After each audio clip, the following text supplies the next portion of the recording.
Of all the archetypes in Fire Emblem, the Jagen is one of my favorites. It's one of the more well-defined archetypes, but also one of the more controversial ones in how they should be used. Jagens are your earliest game pre-promote, usually much stronger than the rest of your army at the start of the game, but with some combination of fewer levels to gain, worse growths than your other units, or slower EXP gain than your other units. Thus, they are your early game powerhouse that supposedly falls off as the game goes on.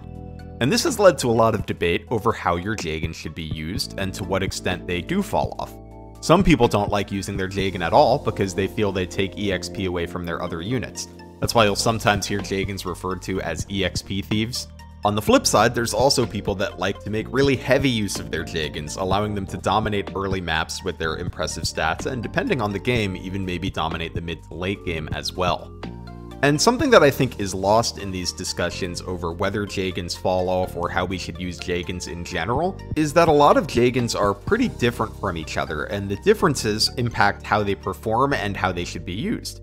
When I was thinking about the question, do Jagens fall off for this video, I realized there's a pretty big range of answers depending on which game we're talking about. How much Shadow Dragon Jagen falls off and how we should use him is pretty different than Sacred Stone Seth is pretty different than Engage Vander. So let's look at a few of my favorite Jagens, how they're designed, whether or not they fall off, and how they perform in their games. But first, a big thank you to my geckos on Patreon and a shout out to my skinks, Red Mage Morgan, Chicken, Morgwolf, Upscale Furry Trash, Cosplay Sylveon, Emma, Van West, Aikipoo, Lucy Sev, Romeo, Wingman, Lonely Voxel, and Aaron Gedden. I really appreciate all of your support, and if you want to support the channel and appear in videos like this, you'll find a link to the Patreon in the video description. Alright, so getting started with Jagens, we have the very first one in Fire Emblem 1, and a lot of what I'm going to say about Jagen here also applies to his iteration in FE3 Book 1. Fire Emblem 1 Jagen's stats aren't overwhelmingly better than the other units you start with. Compared to Kain, Jagen has the same strength and a couple point lead in defense and speed. So he's your best unit on join, but he likely won't be for that long as his growths are truly abysmal. No stat has a growth rate above 10%, and many of them are 0%. So after just 5 levels, the statistical gap between your early units and Jagen will have closed significantly, and after 10 levels they will have leads on him.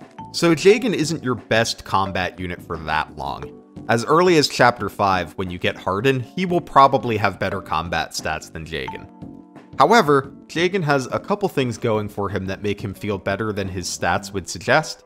The first is that while his combat stats aren't much better than the rest of your other units when they join, he starts with a huge weapon level of 10, meaning that only Jagen and Sita can use the Silver Lance that he starts with. Because of this, when he's using that Silver Lance, he will be doing considerably more damage than your other units, even those like Kain that have the same strength stat. Those other units will catch up eventually, but the Silver Lance helps Jagen feel like a powerhouse in the beginning of the game. The other thing that Jagen has going for him is his move stat. He's your only 10 move unit in the early game, and it's a while before you get a second one, as you don't get Minerva until Chapter 10, and you don't get a Cavalier promotion item until Chapter 12. So even when units start to have similar stats to Jagen, he still has an edge in movement for a while, and his stats will be good enough to kill enemies with effective weapons like the Rider's Bane, so there are ways for you to take advantage of that movement to do things that your other units maybe can't do. Overall, Jagen is probably going to be one of your best combat units for just a handful of chapters, where he can kill enemies or set up kills for others, but even after that, he will still be useful as a high move unit that has good enough stats to use a Rider's Bane when you don't have many units with the type of mobility he offers. Additionally, Jagen stays relevant longer the faster you play. If you finish maps faster and fight less reinforcements, you will experience fewer level ups, allowing Jagen's bases to remain impressive for a longer amount of time. You can really see how the Jagen archetype got its reputation from this guy. He has a legitimately impressive early game compared to your other units, but they catch up in terms of combat fairly quickly. He still has properties that allow him to be relevant after units catch up to him, but he is a great early game unit that does fall off, the epitome of the archetype. Other Jagens that feel somewhat similar to the original are FE6 Marcus, who has excellent and essential combat in the early game, better than Jagen's, and remains relevant in the mid to late game as a paladin that can provide horse utility.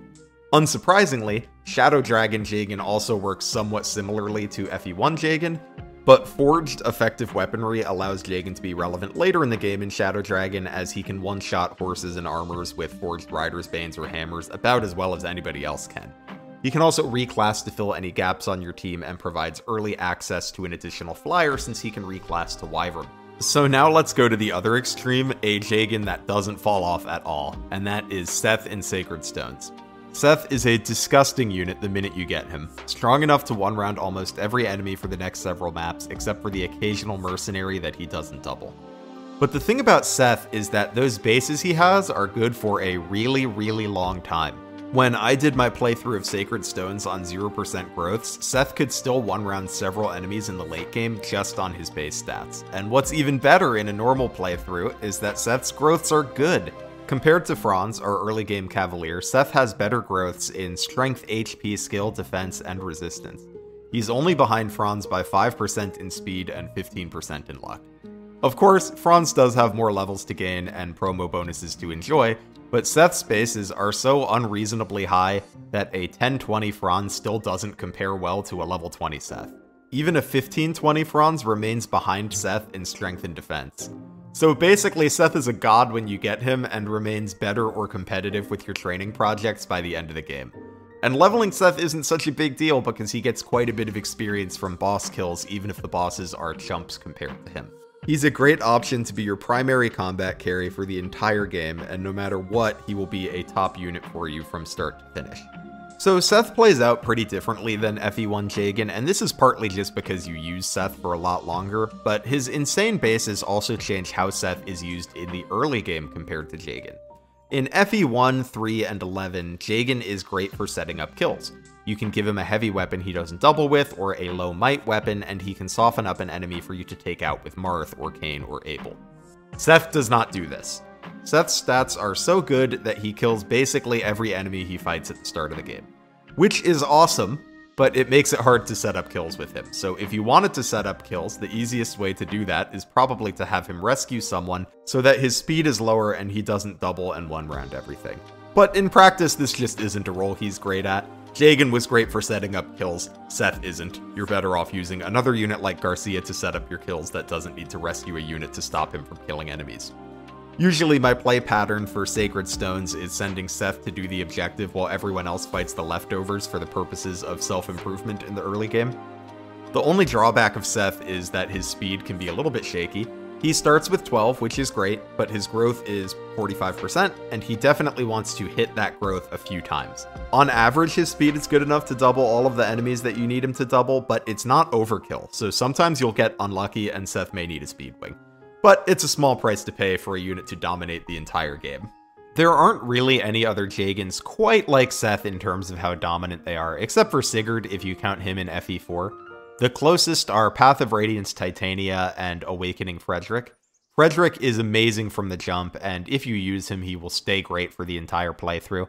But I don't think he's quite as turn off your brain and dominate the game like Seth is, although admittedly this might be mostly because Awakening Lunatic is a lot harder than Sacred Stone's hard is. Titania in Path of Radiance is also great for the entire game, but the fact that you can use bonus EXP to make a super strong unit early on makes her feel not quite as standout as Seth, who is competing with a bunch of fairly wimpy units for a long time, whereas Titania is fighting alongside a unit like a supercharged Marcia pretty early on in the game. So that's two types of Jagens. You have ones that are fantastic for the entire game like Seth, and ones that are strong at the start of the game and weaker, but still relevant for a longer amount of time. And that's like FE1 Jagen. The third type of Jagen that I want to talk about is the most recent one we got, Vander from Fire Emblem Engage. Vander comes with better stats than your other units, but not monstrously higher, particularly in the offensive categories. If we compare him to Alfred, who joins one chapter later, we can see he's just +2 on strength and speed, which is obviously an improvement, but not massively so. And you can see this in Vander's performance. He doesn't double much, and as a result, he doesn't one-round most enemies without some sort of boost. However, with his higher strength and by wielding axes which have the highest might, he does the heaviest chip damage of anyone in your army in the early game, and while his offensive leads on other units aren't gigantic, his defensive leads are. Again, compared to Alfred, who's one of your bulkier units when he joins, Vander is +2 on defense and a whopping +13 on HP. So up until you get Louis in Chapter 5, Vander is your bulkiest boy that deals the most damage and has the most move. Since Vander doesn't one-round much though, he's awesome for setting up kills for your other units or baiting multiple enemies, and his high move helps him be where you need him to be. Being a cav with high move and bulk also makes him synergize well with Sigurd, who's one of the first emblems you get. Using Sigurd, Vander can have up to 13 move. On something like Chapter 4, this can allow him to get to the opposite side of the map to help out Louis and Chloe, basically immediately. So there's lots of good for him to do in those first few chapters of the game. However, after Chapter 4, Vander starts to stand out less and less. Louis is bulkier, Chloe often has better physical offense since she doubles, and your Celica user will have better combat against low-res units. Vander is still useful, particularly when his move is relevant, but he's not the star of the show for very long, and the further you go, the more units you get that are better than him. Vander's growths actually aren't abysmal, as you might expect, but your allies are still going to surpass him because he gains almost no experience until the mid-game, because his internal level is very high for his join time, so it's hard for him to get a bunch of levels. Vander is also hurt somewhat by the way that weapons work in Engage. In previous Fire Emblem games, your Jagen often starts out with a silver weapon that only they can use, and this silver weapon can be a good crutch for you in the early game until it breaks. But in Engage, weapons have no durability, and weapon ranks are tied to class, so I assume they didn't want to give Vander a particularly powerful weapon, A, because it would last forever instead of being an early game crutch, and B, because you could just hand it to a different unit because you don't have to grind weapon ranks in this game. But either way, the result here is that Vander doesn't get to have an exciting weapon like other Jagens get to have. As a result of all these limitations compared to other Jagens, I make heavy use of Vander for the first several chapters of Engage and keep him in my army until around Chapter 12, and then I usually let him hit the bench. But it's worth noting that if you want Vander to be relevant for longer, he's about as good at using utility staves like Freeze as anybody else is. So you could swap Vander into Griffin or Sage if you just want a unit to use staves like that, and he actually saves you a Master Seal in this role compared to using a different early unit for it since he's already promoted. But this isn't that exciting of a role for him to fill. So this is a Jagen that seriously falls off, to the point that you'll probably stop using him in most playthroughs. But he's still pretty helpful in the early game. Finally, there is one more Jagen I want to talk about, and that's Oifi. And the reason I want to talk about Oifi is because sometimes people will draw a distinction between Jagens that fall off and Jagens that don't. And this has resulted in some folks calling the Jagens that don't fall off Oifis. So let's talk about Oifi. He's an interesting unit because he joins in Generation 2 of Fire Emblem 4, and his relative power changes a lot based on what you did in Generation 1. If you didn't do any pairings and thus have replacement units that didn't inherit any super powerful weapons or items, Oifi is a lot stronger than most of the replacement units. He has good bases and he's guaranteed to have Pursuit, which not everyone else will. However, if you did your pairings well in Generation 1, then Oifi is a little bit less impressive. He doesn't get to inherit anything, but other units do. So the units he's comparing with can have better skills or powerful items like the stat boosting rings or weapons that might even have crit on them from Generation 1. Still, Oifi is strong in the early goings of Gen 2 either way. Even if you do good inheritance, his stats are good, he's got Pursuit, and he's got a horse. In the playthrough of FE4 that I'm streaming right now, Oifi is still seeing use at the beginning of Chapter 9, but he's faded into more of a background role. And that's only going to get worse once Leaf promotes. Without inheritance, he would last a bit longer, and with less scuffed inheritance than the run that I'm doing, I think he would have fallen off sooner. Because his growths are fine, but they're not amazing, and he doesn't get to enjoy inheriting any items. So basically, Oifi is not unlike a typical Jagen. He's really strong in the early game, and then he slowly fades into a background role. The interesting wrinkle with him is mostly just how his relevance is impacted by how you set up your inheritance in Gen 1. So I'm not really sure how Jagens that don't fall off got the nickname Oifi. If we must have a name for that, I would think it would be Seth or Titania or something. But realistically, I don't think these types of units are so different from other Jagens that we need a new archetype for them necessarily. Those were all of the specific Jagens I wanted to talk about, and I think they show that even though Jagens all have a similar trait of being a unit that can really help you out in the early game, there's a lot of variance in how they perform, what they do, and how long they do it for. So when you get generic advice about what to do with Jagens, it's worth considering, but you do need to think about the specific Jagen you're using and how they perform in the game they're in. And on that note, I do want to talk about one common piece of Jagen advice that I don't really like, and that's that you shouldn't use them because they steal EXP.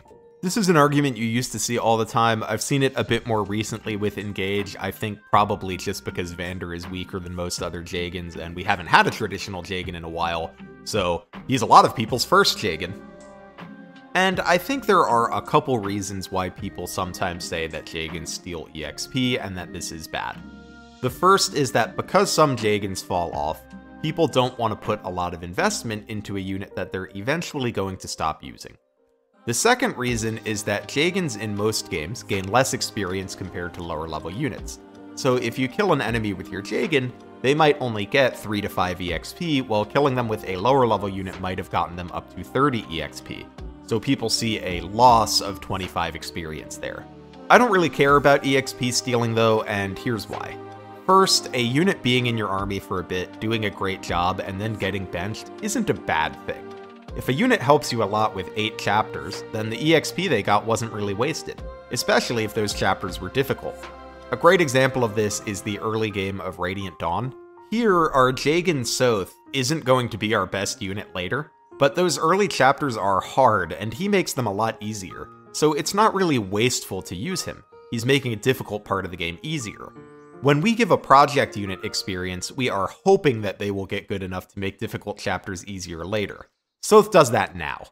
In fact, I think it would be more wasteful not to make use of Soth's excellent early game stats.